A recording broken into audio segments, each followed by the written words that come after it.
In Donbas, there will be no harvest. As Russian shells fall about us, these fields and furrows are instead ploughed by gun tracks and fighting men. Ukraine's National Guard leads us through the barrage. They pause only briefly and by the cover of tree lines. This is a war of artillery, of seemingly limitless firepower, and of scorched earth. The destruction is measured in the square kilometres. With phosphorus and cluster bombs, Russia burns and scores what it seeks to capture. A canopy of acacias gives some protection from drones, but from here onwards they must go on foot. When Russia advanced in July, they fell back to these bunkers. Here they are defending, for now. Look at the field to your left.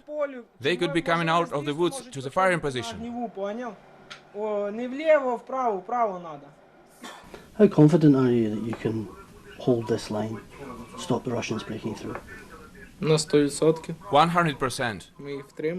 We will hold it. There cannot be any other option. It's our land. We will fight for every piece of it. Our flag will be in every city on the border lines which were established in 1991. They will not have the power to change this.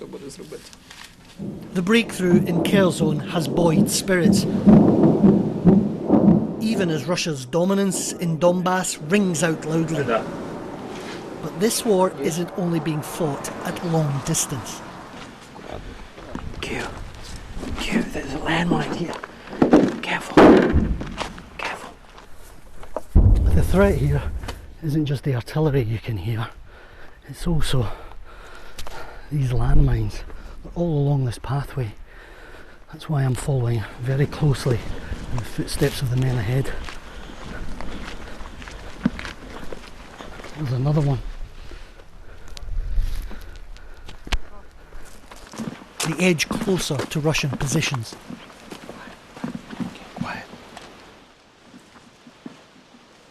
This is zero line, the front of the front line. Here they are eyeball to eyeball with the Russian enemy. So these are the same men that fought the Russians in Lysychansk and Severodonetsk. Big difference this time, they say, is manpower.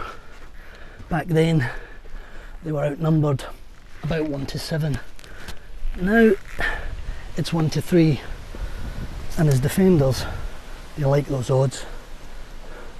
Russians? They're literally at the other side of the river. The farthest point, the very edge of this conflict. It's a lonely and deadly outpost.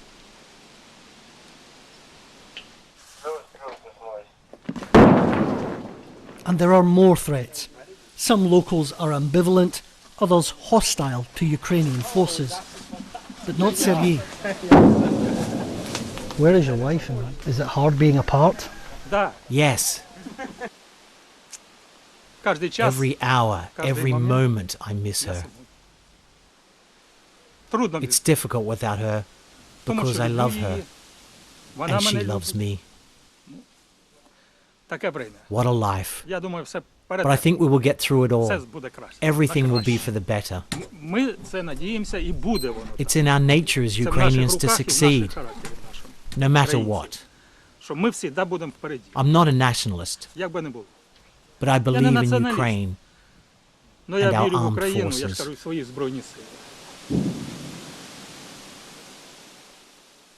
Despite the shelling, Yeva and her mother appear numb to danger. We can hear the shelling all around us. I am afraid. I have a small selection of medical supplies which could be helpful. If suddenly, God forbid, something happens to my child or to anybody at all, I will give them first aid and take them somewhere for further treatment. But at the moment, as long as I have strength, I want to stay at home. So for now, Yulia and Yeva will hang on here amid the illusion of a normal life.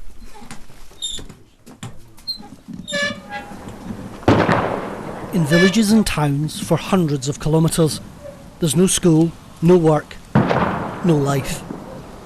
A country frozen in time and in conflict.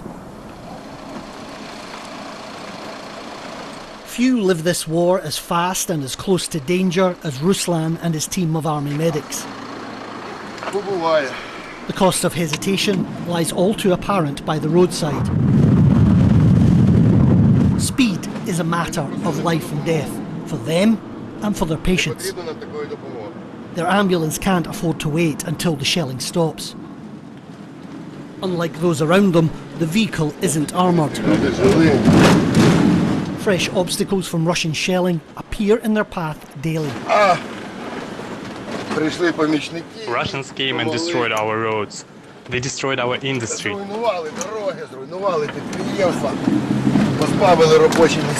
They left us with nowhere to work.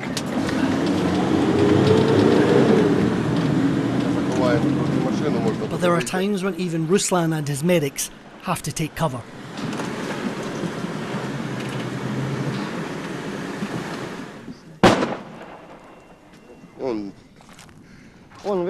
Over there you can see smoke. Their mortar is working.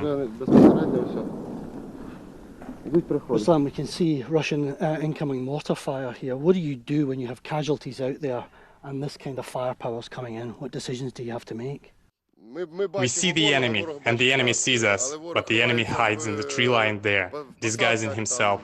We can't do that. Our ambulance is exposed. We have to pick up the injured and take them out.